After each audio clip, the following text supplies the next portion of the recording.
organic, unpredictable, unknown, lovely, beautiful, a sense of fulfillment.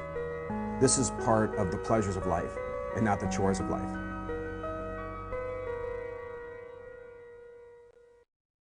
Here's what's just ahead tonight on Daily Iowan TV. Setting the facts straight. We'll tell you all you need to know about sexual assaults on campus. Next. In a busy week for politics in Iowa City, we'll show you how campus groups are gearing up. And in sports, the Whip Around crew is ready to fill you in on how volleyball, soccer, and field hockey performed over the weekend. All that and more coming up next. This is Daily Iowan TV.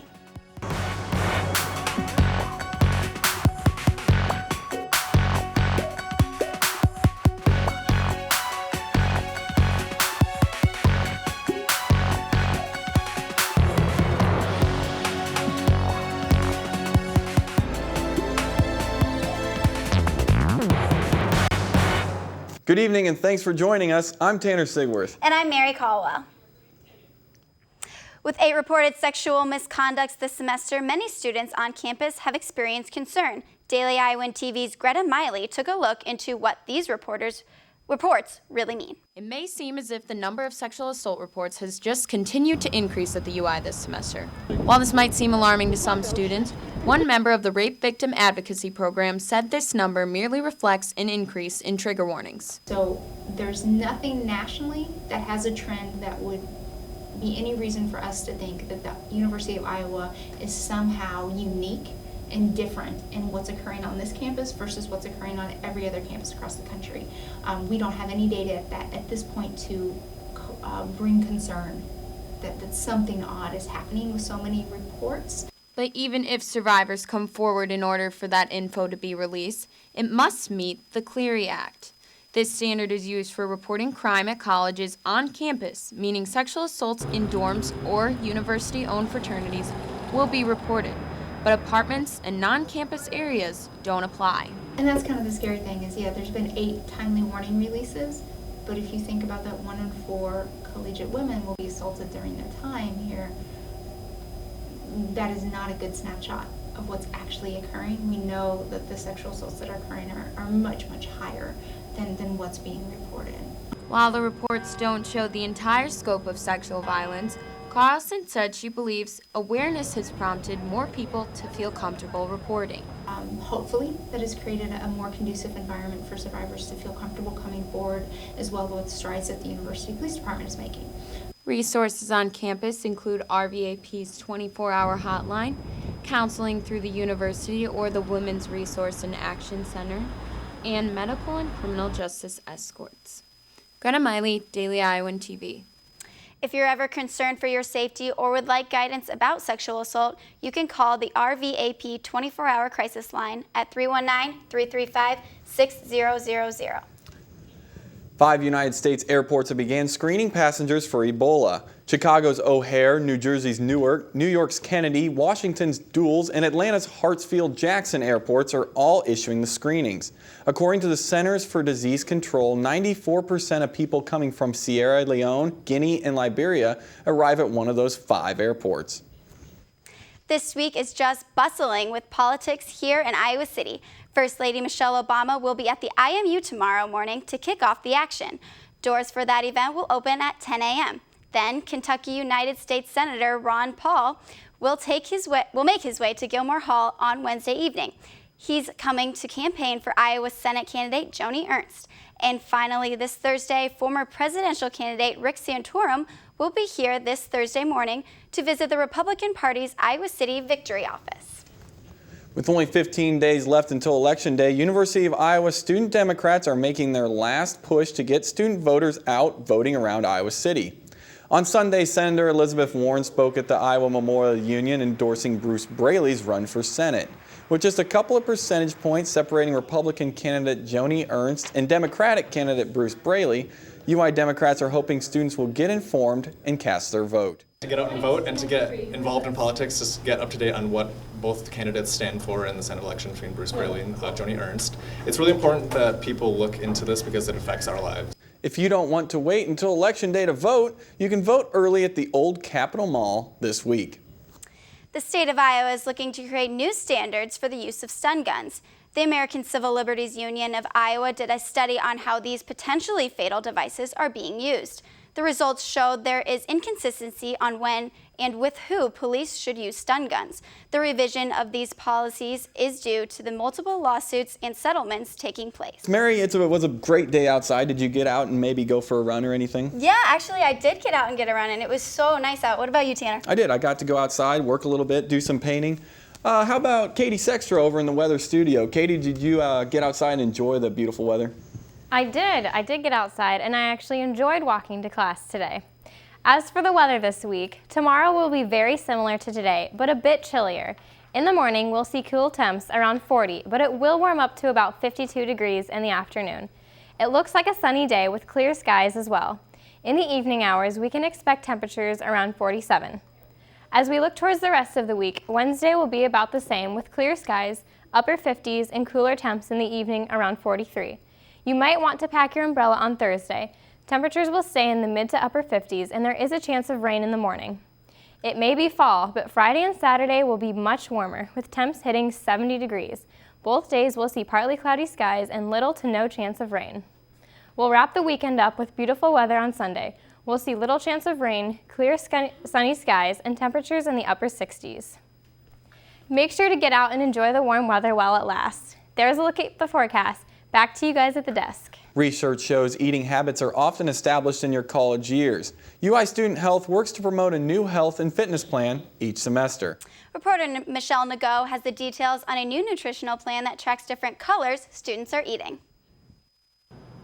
Fruits and vegetables may come in all shapes and sizes, but experts say the color can be an indicator of some of the different nutrients that there are. That's why UI Student Health kicked off a nutritional online program called Colorful Choices, where the goal is to eat 100 servings of fruits and vegetables in 20 days. By varying the colors, then you get a better variety of nutrients and antioxidants. CDC estimates that only 7% of the UI campus population qualify as obese, well below the national average of 35%.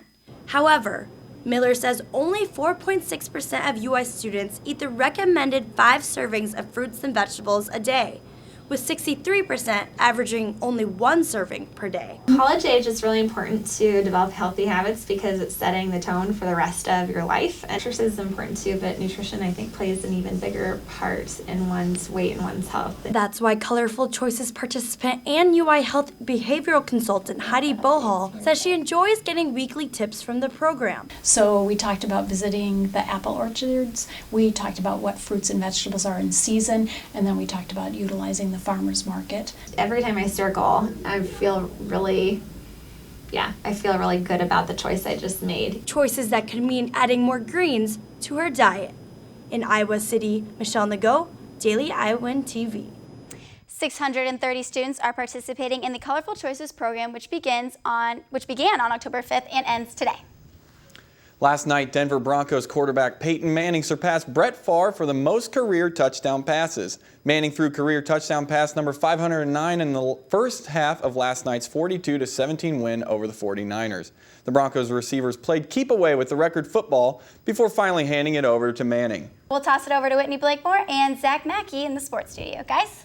Thanks, guys. And to add to that, Peyton Manning's 509th record-breaking touchdown pass, former Iowa tight end Dallas Clark actually pulled in 44 of those during his time with the Indianapolis Colts. Tonight in Hawkeye sports, soccer wraps up the final game at home. Iowa volleyball gets their first conference win, and field hockey improves their road record. But first, the women's basketball team adding to their preseason honors.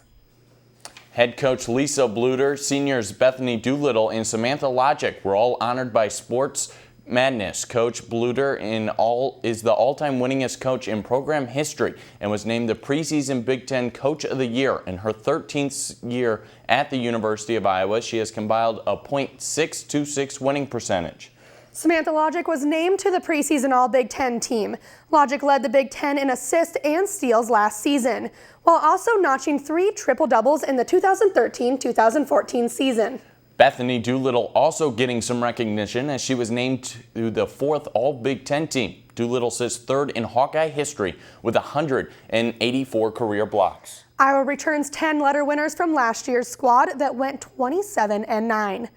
Now filling us in on how a few Iowa teams performed over the weekend, we'll now hand things off to our Whip Around crew. Take it away, guys. Welcome back to our Monday evening Whip Around. I'm Taylor Mathis here at Grant Field, where this past weekend the University of Iowa field hockey team had several important Big Ten matchups. On Friday, the team was shut out by Michigan State in a 2-0 loss. But yesterday, the team revved up their offense and was able to pull over a victory on Ohio State in a 4-2 win. The team will be back in action here at Grant Field this Saturday, getting ready for their senior day and a big game against number 5 Penn State. Now we'll toss it over to Taylor Brooks at the soccer complex. The Iowa women's soccer team wrapped up their home season this past weekend, where it was all about wins and senior leadership.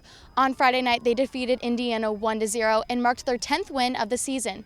Sunday afternoon, it was another defeat against Purdue 3-1, where it was led by senior Chloe Lacoste, where she scored 2 consecutive goals in the first half, marking her 40th goal of her career here at Iowa.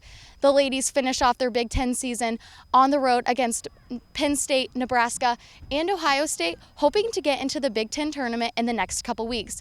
Now I'll toss it over to Austin Luce in the studio, where he has all the latest on volleyball. After losing 8 straight matches, including 7 in Big Ten play, the Hawkeye women's volleyball team finally got back on the winning track as they beat Northwestern in 5 sets on October 18th. The schedule won't get any easier for the Hawkeyes as they will travel and go on the road to face Wisconsin on October 22nd and face Minnesota on October 25th. That's all we have for you on this week's edition of Monday Night Whip Around. Back to you guys in the studio. Thanks for that, guys. The issue of concussion injuries dominates football, but football isn't the only sport to experience those type of head traumas. Daily Iowan TV sports reporter Austin Luce has a story on how technique and awareness is the key to prevention on the Iowa soccer team. Austin?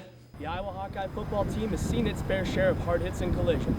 With all the research and effort being put into learning more about concussions and their after effects, the question of safety in contact sports is becoming a burning issue, especially in women's soccer.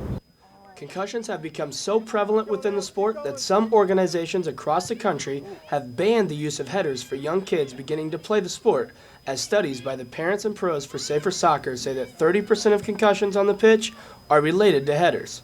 For the University of Iowa soccer team, the header is a necessary and vital aspect to their game. I think there are a lot of different ways that kids are getting head injuries at times, as well as knee and ankle and all those other things. So I think some of it is, the physicality. Some of it is maybe heading the ball incorrectly with technique. Experts of all sorts have differing opinions on this, but Dr. Andrew Peterson of the University of Iowa said in an interview that, quote, people are much more likely to severely injure themselves while they are driving or riding their moped to practice. Concussions are definitely a serious issue, but we do things each and every day that are much more dangerous. For instance, it's much more dangerous to sit on the couch and eat potato chips all day than to go out and play a sport and exercise. Coach Diani and Dr. Peterson both agree that the best way to prevent concussions and similar injuries is by being aware of the issues and teaching the correct techniques. Coach Diani says he's been lucky to have been fortunate enough not to be involved with very many concussions in his career. Austin Luce, Daily Iowan TV Sports. Thanks for that, Austin. And that's all the time we have for sports today. Make sure to tune into tomorrow's program as we hear from some freshmen making a big impact on the Iowa volleyball team. And we take a look at what it costs a family to attend an Iowa football game. Tanner, Mary, back to you at the desk. Before we leave you tonight, with Halloween just around the corner, people are starting to pick out their costumes. But it looks like this little guy had some trouble with his. Take a look. Okay, here, hold this there. Are you getting a picture or taking a video? Well, Tanner, have you picked out your Halloween costume yet? I have. I'm going as my childhood hero, Robin Hood. What about you, Mary? I haven't really decided yet. Maybe Tinkerbell. Oh, good one. That's your latest edition of Daily Iowan TV. Be sure to tune in tomorrow night. Or anytime online at dailyiowan.com. I'm Mary Caldwell. And I'm Tanner Sigworth. Have a great night.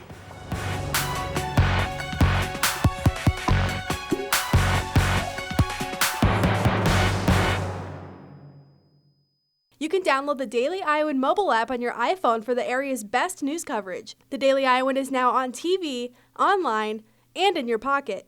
If it happens, it's news to us.